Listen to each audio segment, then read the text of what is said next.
Bonjour! Bine ai venit sau bine te-am regăsit! La pomme, mărul. La pomme. Alice achète une pomme. Alice cumpără un măr. Alice achète une pomme. Elle est heureuse parce qu'elle adore les pommes. Ea este fericită pentru că îi plac mult merele. Elle est heureuse parce qu'elle adore les pommes. La banane, banana. La banane. Elle a acheté des bananes pour faire une salade de fruits. Ea a cumpărat banane ca să facă o salată de fructe. Elle a acheté des bananes pour faire une salade de fruits. Elle adore manger des bananes tous les matins. Îi place să mănânce banane în fiecare dimineață. Elle adore manger des bananes tous les matins. La poire, para. La poire. Elle a acheté une délicieuse poire du marché aujourd'hui. Ea a cumpărat o pară delicioasă de la piață astăzi. Elle a acheté une délicieuse poire du marché aujourd'hui. Elle aime manger une poire fraîche comme dessert après le dîner.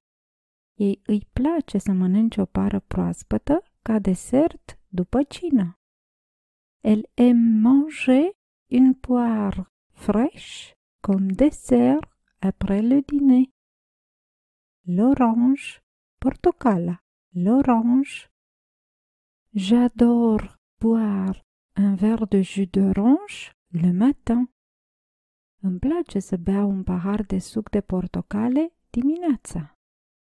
J'adore boire un verre de jus d'orange le matin. L'orange est un fruit riche en vitamine C. Portocala este un fruct bogat în vitamina C. L'orange est un fruit riche en vitamine C. La fraise, căpșuna. La fraise. Les fraises sont rouges et délicieuses. Căpșunile sunt roșii și delicioase. Les fraises sont rouges et délicieuses. Elle a préparé une tarte aux fraises pour le dessert. Ea a pregătit o tartă cu căpșuni pentru desert. Elle a préparé une tarte aux fraises pour le dessert. Le raisin. Strugurele. Le raisin. J'aime le goût des raisins rouges plus que celui des raisins verts. Îmi place mai mult gustul strugurilor roșii decât al celor verzi. J'aime le goût des raisins rouges plus que celui des raisins verts. Les raisins sont utilisés pour faire des desserts comme des tartes et des gâteaux. Strugurii sunt folosiți și pentru a face deserturi precum tarte și prăjituri. Les raisins sont utilisés pour faire des desserts comme des tartes et des gâteaux. La cerise, cireașa. La cerise. Les cerises sont délicieuses en été. Cireșele sunt delicioase vara. Les cerises sont délicieuses en été. Elle a cueilli des cerises du jardin pour faire une tarte.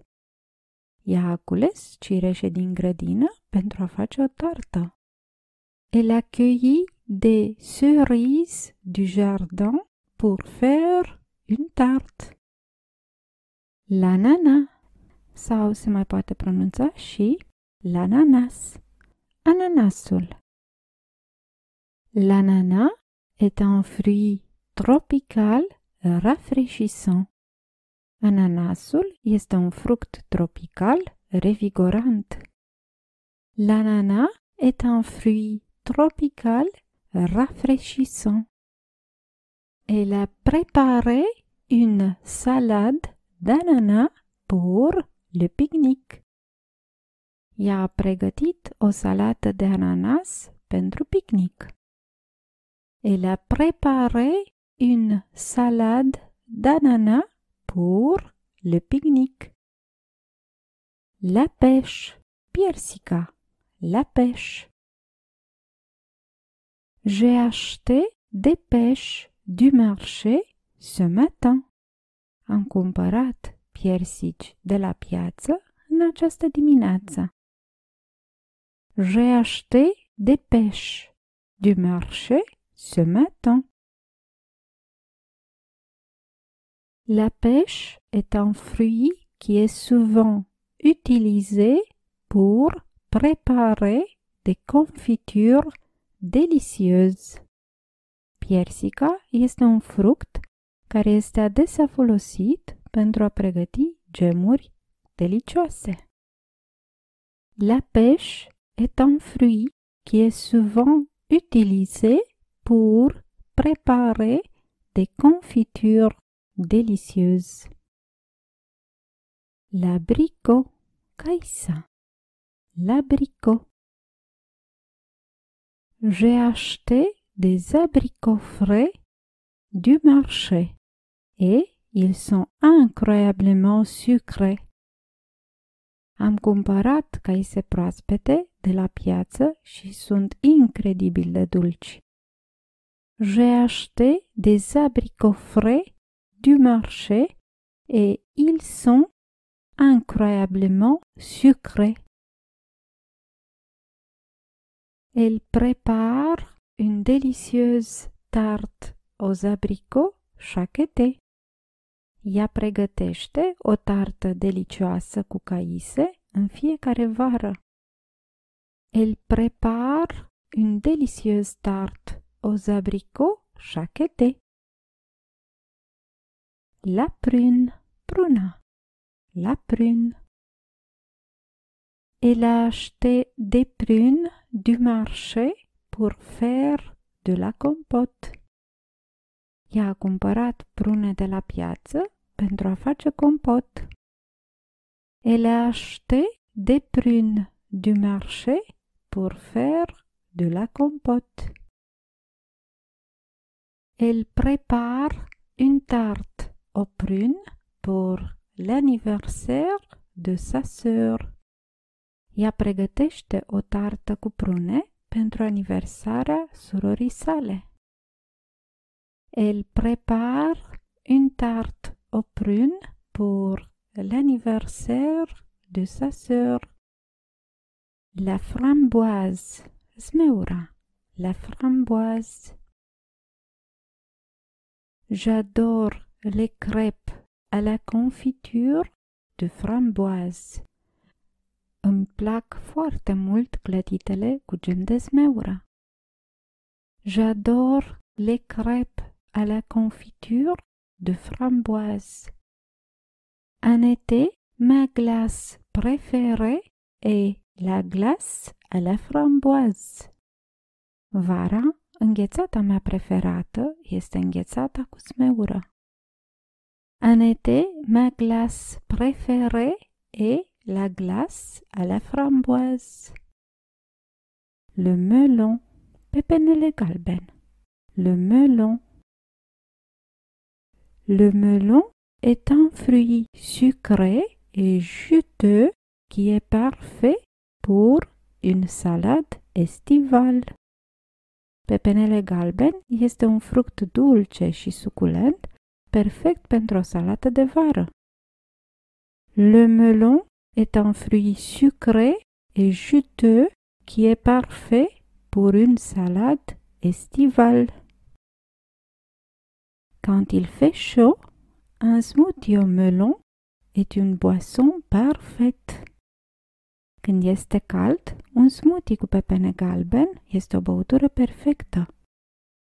Quand il fait chaud, un smoothie au melon est une boisson parfaite. La pastèque, pepenele roșu. La pastèque. Nous avons partagé une pastèque. Noi am împărțit un pepene roșu. Nous avons partagé une pastèque. Les enfants adorent manger des morceaux de pastèque pendant les chaudes journées d'été. Copiii adoră să mănânce bucăți de pepene roșu în zilele toride de vară. Les enfants adorent manger des morceaux de pastèque pendant les chaudes journées d'été.